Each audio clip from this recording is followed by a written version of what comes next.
You're tuned into the Spot-Up Pod, the official podcast of the Spot-Up Shot newsletter. I'm your host, Paul Garcia.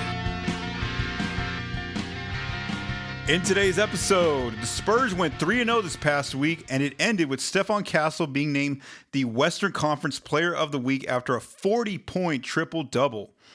The Spurs didn't make any moves at the trade deadline. What does their roster look like going forward? And previewing the final two games before the All-Star break and looking ahead to All-Star weekend. Welcome back to another episode of Spot-Up Pod. There was only 3 games this past week to review. The Spurs had a few days off in between, so let's go ahead and go back to last Wednesday. The Spurs were hosting the Oklahoma City Thunder for the final time this season. The Spurs were big favorites by 9.5 points, and there's a big reason for that. It's because the Thunder were without multiple rotation players. Shai Gilgeous-Alexander was injured. Lou Dort was out. Chet Holmgren was out. Jalen Williams, J-Dub was out. Isaiah Hartenstein was out. Alex Caruso was out, and AJ Mitchell were out. So multiple Thunder rotation players were out of this game. And for the Spurs, they were missing Dylan Harper. The league is actually reportedly going to look into OKC sitting a few of their rotation players on that national TV game. Anyhow, the Spurs still played the game, the Thunder as well. And so the Spurs led by double digits for most of the game, although give the OKC some credit, the players that were out there. I think there was like 8 players only in the game. Those players actually got the game down to crunch time with 4 minutes left. But the Spurs there in crunch time, they did pull away to win by 10 points in those final 4 minutes. The 3 standout players for San Antonio were Keldon Johnson, who comes off the bench with 25 points and 6 rebounds. De'Aaron Fox had a good night with 15 points, 4 rebounds, and 10 assists. And then Victor Wembanyama with 22 points, 14 rebounds, and 2 blocks. Then on the second out of back-to-back, the Spurs traveled to Dallas to play the Dallas Mavericks for the second time this season. The Spurs were big favorites by 7.5 points. There was no Luke Kornet for this game for the Spurs, and Stephon Castle came off the bench in this game due to a minutes restriction he was on.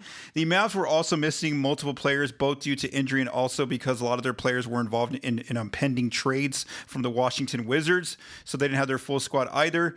So this is close for most of the game between both teams. However, it did get down to crunch time with 4 minutes left again. And there is when the Spurs pulled away. They ended up outscoring the Mavs 15-4 in crunch time to win by 12 points. Wemby led the charge there late in the game. Wemby had put up some All-NBA level numbers with 29 points, 11 rebounds, 6 assists and 3 blocks, as well as 2 steals. Plus, he went 5 of 9 from 3. Stephon Castle ends up with 18 points, 7 rebounds, 6 assists, 3 steals, and 3 turnovers coming off the bench. And then Harrison Barnes had a good night after it's been a while since Harrison's been able to get a few threes to go down in a game. So he ends up with 19 points, got the start in this game, and makes 5 of 7 3-pointers. And now let's go to Saturday. The Spurs and Mavs were meeting again, but now this time the venue changed to San Antonio. Both teams had some rest, a day off in between, and this is the big night for Stephon Castle. So the Spurs were heavy favorites by 11.5 points. The Spurs were fully healthy with all their rotation players available. The Mavs were still missing some of their own rotation players due to injuries, and then plus they had new additions, players kind of playing their first game alongside Dallas, some of the new players coming in from Washington. And so this is actually a close game for most of the first half, but then with the final 7 minutes, Stephon Castle, Carter Bryant, and Devin Vassell, lit up the Mavericks with a 32-16 run. They guided the Spurs there. Castle ends up with 11 points, 4 assists during that run. Carter Bryant had a big quarter there in the second with 11 points off the bench, made multiple threes, and just hounding defense. I mean, just putting players in jail, just 3 blocks, would not let anyone get away from him. And then Devin Vassell had 6 points during the stretch. So then the Spurs went into halftime with a big lead, a double-digit lead, and then basically the second half was pretty much a blowout. San Antonio controlled and built their lead up pretty high there in the second half, and so they ended up winning there by 13 points with the reserve players closing out the game. However, as I mentioned, this is a career-high night for Stephon Castle, who ends up with 40 points, 12 rebounds, 12 assists, 3 steals, 1 block, and 32 minutes of play. Then Victor Wembanyama had a good night with 16 points, 11 rebounds, and 3 blocks. And then Vassell in the starting lineup with 17 points, 4 rebounds, and 6 assists. But let's really focus on Castle because this was his career high night. So, the 40 points were definitely a career high for him. I believe it was like 32 or 33 was his previous career high during his rookie season. For Castle, it was his second triple-double of his career, his second one of this season. The last one came in November in a loss to the Golden State Warriors. So at least this one came in a win. I put some film together over on the spotupshot.com if you want to check it out, where I really wanted to figure out, how did Castle get all these points? How was he finding his teammates for assist? Just what were some of the themes there and some of the keys? And I broke down the film and I found out that you go back and watch the tape and the Spurs did a great job, and Castle specifically, of really attacking the Mavs' defense before they got set. We saw that Dallas is one of those teams that likes to run and gun, whether off Spurs makes or misses, Dallas is pushing the ball. Well, guess what? San Antonio did the same thing where the Mavs could not get set in their half-court defense multiple times, and there was Castle, going inside, getting fouled, getting to the lane for layups or dunks, or even finding his teammates for outside shots. Also, some of his scoring and also that of his teammates was ignited out on the fast break due to the Spurs' own defense. Like I mentioned, Carter Bryant made multiple blocks. Castle had some steals. Victor Wembanyama came up with some blocks. And so all those different defensive plays for San Antonio ends up igniting their fast breaks on the other end. And we saw a lot of highlight plays there, fueled by Castle, being the delivery man to his teammates or finishing himself. Some other ways in the half court that he attacked the Mavs' defense is he used the pick and roll, not just as a pick and roll ball handler, but with the ability to set his own pick and then roll and then finish. Wemby found him for a pick and roll and he finishes a dunk. Also with the DHO, the dribble handoff action, Castle's able to operate that action either as a ball handler or the player who's giving his teammates the ball, and then they go off his screen and finish. Plus the Mavs were giving him space from three again, which meant that Castle was getting wide open threes, or he was able to start taking off downhill and get a little bit of burst of speed with Dallas backing so far off him from three. And then finally, one of the other ways he got some of his points was by attacking the offensive glass for some throw down dunks there in that game. Let's also talk about how efficient he was in this game. He shot 15 of 19 from the floor. And yes, that was a new career high 16 points from dunk layup range right at the rim, and also a new career high 22 paint points for Castle. However, he had to rely on his jumpers for some of these buckets. I mean, he had to go 3 of 5 from three, and obviously we know that the three ball is the one weakness for him on the offensive end. But on this night, hey, he shot 60%, ready to go, with the Mavs giving him space from outside on his spot up threes. Also, he would get into the paint a few times and go to that paint pull-up mid-range jumper. And from there, he's shooting 44% of the season, which obviously, it's not above 50%, which means he's not getting over a point per shot. However, when we look at cleaningtheglass.com compared to other combo guards out there, Castle is above, league average for his position, where he was in the 65th percentile, 65th percentile, I guess you say, there on Cleaning the Glass when I did my research on Sunday. And then also he got to the foul line multiple times, ends up making 7 of 10 free throws. So again, it's not just about that, yes, he made a bunch of shots inside with dunks and layups and all those kind of things, but also, he had to go to his jump shot in this game, and he ends up making a lot of his jumpers, again, having a very efficient night, 15 of 19 from the floor. As far as his passing, 12 of his assists turned into 29 points for his teammates, and pivotfade.com had a really cool graphic, and I will put this in the video for those of you that watch this on YouTube, where Castle found 9 different teammates for his 12 assists that turned into 29 points. Some other notes from the NBA about Castle's triple-double, his 40-point triple-double, is that he became the second Spurs player in franchise history to record a 40-point triple-double, joining Hall of Famer David Robinson, who's the only other Spur who has done that. He's also the third youngest player in the NBA to post a 40-point triple-double, behind only LeBron James and Luka Doncic, again, 2 future Hall of Famers. Then here's some more elite company for Castle. Only Castle and Wilt Chamberlain are the only 2 players in NBA history to ever have a 40-point triple-double while shooting over 75% from the floor. So again, just one of those remarkable notes where Castle puts his name there in the history books with this kind of performance. And what's notable there too is that we know Wilt was there for like layups and dunks, scoring a lot right at the rim. And back in his day, they weren't taking a lot of threes back then. That's what's notable about Castle's 40-point triple-double, is that it wasn't just all layups and dunks for him. Again, he had to go to that paint mid-range jumper, to a pull-up mid-range jumper, and he had to rely on his 3-ball a few times as well. So again, that's why it was a very notable game for Castle. And like I said, he got himself in some elite company there, where his name will now be in the record books, in history there. And so, for as good as Castle had of a good week, especially in those 2 games against Dallas, where he was one of the top 3 players for San Antonio in both of those games. Well, the NBA recognized this, and so Castle was named the Western Conference Player of the Week on Monday. This is his first time winning the award. It's also his first time being nominated this season. Wemby was also a nominee because Victor had a pretty good week as well, like I mentioned with some of his numbers. And so Castle and Wemby now are the only two players this season to be named the Western Conference Player of the Week for San Antonio. And De'Aaron Fox has been nominated twice, but he's never actually won the award. So again, Castle again had a very good week. Career high numbers in multiple categories with that 40-point triple double. And this just one last thing I want to mention.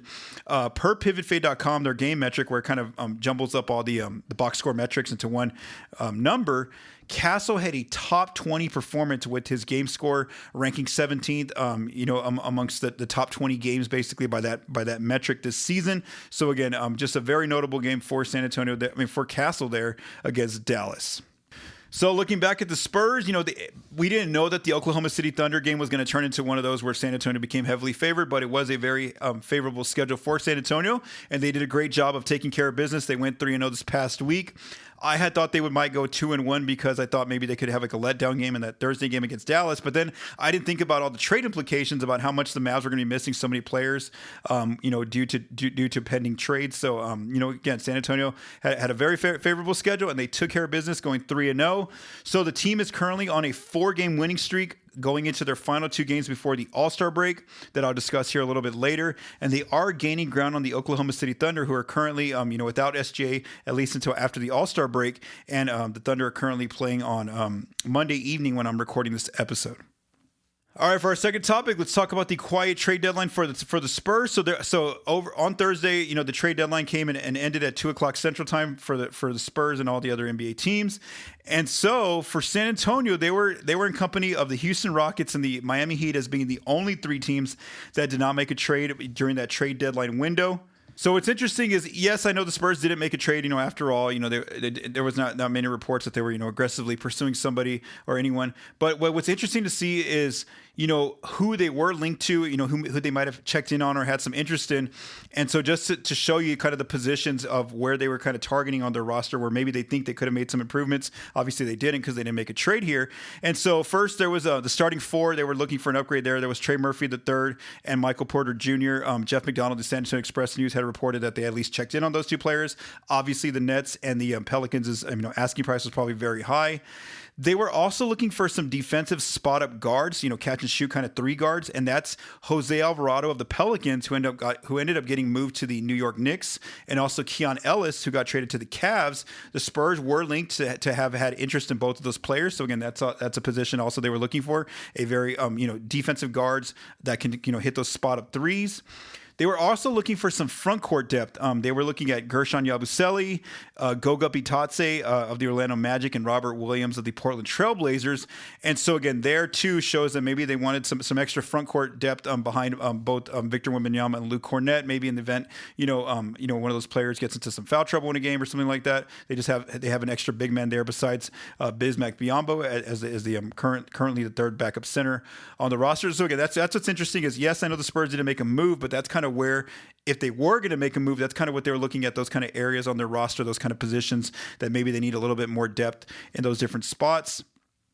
Regarding Jeremy Sochan, we know that he had asked to speak with other teams to see if he could find a trade. He did not get traded on Thursday, and according to Jared Weiss of The Athletic, Sochan will not be seeking a buyout, and he plans to finish the season with San Antonio. This is notable because before the trade deadline ended, there was reports coming out from both Don Harris of News 4 San Antonio and Jeff McDonald of the San Antonio Express News that if Sochan didn't get traded, there was a chance he and the Spurs could look at maybe going the buyout route. But right now, again, Weiss reported that it appears he is not going to seek a buyout. And as regarding, Sochan, not getting traded, Harris had put, in I think the day or two before the trade deadline that Sochan basically, had negative value in the trade market where, apparently according to Harris, San Antonio had actually been looking to move him last off season, but other teams wanted a draft asset for, to take his contract in. So again, the fact that at that point, he already had low trade value. Then this season, I know he started off on the injury list, but then he gets relatively healthy, and then all of a sudden he's not even in the rotation. And so again, you probably see that if teams were wanting Sochan, they were probably asking for a draft asset, with him. So again, we'll see. Apparently, he's going to resume the season with San Antonio. He's not in the rotation right now. Of course, Carter Bryant gets those 10th rotation spot minutes right now. Sochan did at least get in to play a little bit against the Mavs when it was in blowout range. So maybe that's that's kind of where he's going to play right now. As far as the buyout market, it is starting to take shape. So every day we're seeing different players getting waived by teams, mostly veteran players who haven't really been impactful this season, or players that are injured for the remainder of the season. And so this list will continue to grow here because teams can waive veteran players up until March 1st if they want to be eligible to sign with a playoff team. So again, that's coming up here in about 2 or 3 weeks. As far as the Spurs' options at looking at the buyout market, again, I don't think the players on that list right now are too appealing. The only player I see, there's 2 players that intrigue me a little bit, and that's Haywood Highsmith, who used to play at the Miami Heat. He was on the Brooklyn Nets, but then got waived recently, and also Tyrese Martin, who was also on the Nets. Now with Highsmith, we know that he can be a 3-and-D wing, something that the Spurs need out there, to play off the bench most likely. But the only issue is that he's coming back from an injury where he had a meniscus surgery back in August, and so he hasn't even played in one NBA game this entire season. So if the Spurs or whoever signs him, they have to be really slow in terms of how they're going to bring him back and gradually bringing him back. And so again, with just less than almost 30 games left in the season. Before the playoffs get here, do the Spurs or another team have time to do that, to let Highsmith, slowly get back into game form again, while making sure not to risk, him injuring himself again. So again, Highsmith's a name. If they were going to go sign someone, I think that he's an interesting player. Tyrese Martin, kind of liked him with Brooklyn. He's just a little bit smaller there, at the wing guard position, but who knows? And then his 3-point shot can be a little streaky, but he can hit them. So again, teams just don't make huge drastic changes there by adding a buyout player. So again, that's just, if you were going to address that position, you probably would have addressed it if you're San Antonio there at the trade deadline. Let's just say the Spurs, though, do want to bring someone in from the buyout market like a Highsmith or a Tyrese Martin. Well, then they would need a roster right now because they have a full roster with 15 players on guaranteed contracts and then 3 players on 2-way contracts. So the most likely players, if to get waived, would either be Sochan, because of course there was those talks about the buyout, just last week. Then the other three players are veteran players: Bismack Biyombo, Lindy Waters III, and Jordan McLaughlin, who are on veteran minimum contracts. Again, so in order for San Antonio to sign a player on the buyout market, they would have to waive someone first to open up a roster spot. As far as what resources the Spurs have, they do have the veteran minimum still available to sign a player in the buyout area, or they have the prorated amounts left of their non-tax mid-level exception and their biannual exception. So again, I don't think the Spurs will even if they sign someone for the buyout market, I don't think that player is going to have a huge difference on the team. So I really think that the best hope for San Antonio to get that extra help is for Carter Bryant to continue to develop, and hope that he's ready to go by playoff time, just to get some more spot minutes there as being that 10th player in the rotation. And we've seen his outside shot come along. He made 3 threes against Dallas. He's also he had another game recently. I think it was against OKC where he made 3. He had another game where he made 2 threes. So if that 3-point shot can come along, he can get more minutes, and obviously we know what he can do defensively. He can be a monster out there, like I mentioned earlier, just how much pressure he was putting on the Mavs defenders. He would not, Mavs ball handlers, he would not let them get away from him. You saw him come up with 3 blocks there against Dallas. So again, his defense is there already. As a young player, it's just more so his offense. Can that sustain at least this early in his rookie year to get some spot minutes by the time playoff time comes in? So if that's the case, then hey, the Spurs have a player there in Carter Bryant. And one last thing I want to say about Sochan, about him at least staying on the team now for what it looks like for the end of the season, is that, Sochan's a good player to have, as a veteran player as playoff insurance on defense. And here's what I mean about that. Let's just say that, the Spurs get matched up with some of these teams in the playoffs. The Houston Rockets have KD as scoring forward. The Lakers have Luka and LeBron. The Wolves have Anthony Edwards and Julius Randle. The Suns have Devin Booker, Dylan Brooks, or Jalen Green. The Warriors, Stephen Curry. The Clippers, Kawhi Leonard. The Blazers, Denny Avdia. And so, in a playoff series, if, during a game, let's just say Castle, who's one of the go-to defenders for the Spurs, or Julian Champagnie or Harrison Barnes, if those players get in foul trouble or something happens, that way you can bring a good defender in Sochan, have him there as basically like defensive insurance there to help out and come in. Or let's just say a series is going along and, the Spurs are really having a tough time stopping some of these players on defense, or maybe just, offensively they're okay, but defense has been the issue, the side of the ball where they're really having trouble in a series as it's going, game by game. Then they have that option of bringing a player like Sochan to come enhance their defense to really, elevate it. We know what he's capable of doing with his versatility. So again, I just think that if they're going to keep Sochan on the roster for the remainder of the season, it's not a bad option. He's not a bad option to have out there in case, they needed to look at for a different scheme, where if someone gets in foul trouble during a playoff series, they can bring Sochan in, and they know that he's ready to at least defend, and he's going to bring that element of his game right to the floor, even though his offense, may not be there right now. Let's keep going. All right, so before we close up this episode, let's just look forward to the last two games before the All-Star break for the Spurs, and then also look ahead to All-Star weekend, where multiple Spurs players and head coach Mitch Johnson will be there at those events. So let's first talk about how the Spurs are doing in their last 10 games. So the Spurs are 7-3 in their last 10 games, playing very good basketball. They have the 8th-ranked offense during the stretch and 7th-ranked defense, so a top 10 in both areas. So up first is the Lakers on Wednesday. The Spurs travel to LA to play the Lakers. The Lakers are also playing good basketball right now, 7-3 in their last 10. 9th-ranked offense, but defense is 14th, which is better than where it had been at other points when I've talked about the Lakers. However, one thing we got to know about the Lakers is that they are going to be on the second out of a back-to-back. As I'm talking right now, late Monday evening, they are actually playing the Oklahoma City Thunder in LA. So again, they're going to be on the second out of back-to-back. Plus, Luka Doncic is not playing in that game against the Thunder. He's dealing right now with a left hamstring strain. I don't know if he'll be available for that game against the Spurs, but either way, I just trust San Antonio's. I don't trust LA's defense is how I should phrase this. Again, I don't trust the Lakers' defense against the Spurs. I think that the Spurs can get whatever they want on offense, like they've done before against the Lakers. So I'm going to go ahead and say that the Spurs win that game. Then, and I should also note that San Antonio is going to have a fully healthy team. They put out their injury report. All their rotation players will be available. Then on Wednesday, the Spurs are on the second out of back-to-back. They travel to Golden State to play the Warriors. The Warriors are struggling right now. They are 4-6 in their last 10. They have the 27th ranked offense really struggling, and there's a reason for that, which I'll talk about. And then their defense has been better, 11th in these last 10. And so the reason why their offense is struggling is because they're missing their best offensive player, which is Stephen Curry. He's currently dealing with a knee injury, and according to the reporting I read while preparing for this episode, he's not expected to be back until after the All-Star break. So against Curry is expected to be out on Wednesday, and so no Curry. Offense struggling for the Warriors. I'm going to go ahead and say Spurs win that game. So again, I think that the Spurs, my prediction is the Spurs will go 2-0, which would put them on a 6-game win streak going into the All-Star break. So again, we'll see if that's the case after Wednesday. And then the All-Star break does get here on Friday. The event starts. So on Fridays, 2 players to watch for the Spurs are Dylan Harper and Stephon Castle. They will both be playing in the Rising Stars game. So they're both on the same team, Team Mello. They're going to play Team Austin, which is basically comprised of G League players. David Jones-Garcia was supposed to be on this team to play against his own Spurs teammates, but he did sustain an injury. I think it's an ankle injury. He had surgery, so he's out for the rest of the season. So we won't get to see Jones-Garcia, but you will get to see Harper and Castle. And I think it's like a tournament format. So if they win, they go on to the next round. And then I don't know. It's going to happen on Friday. Then on Saturday, keep an eye out for Dylan Harper. The NBA is bringing back the Shooting Stars competition. So Harper is going to play alongside in that competition alongside his brother Ron Harper Jr. and also his dad Ron Harper Sr. So the Harpers is one team against different other teams out there.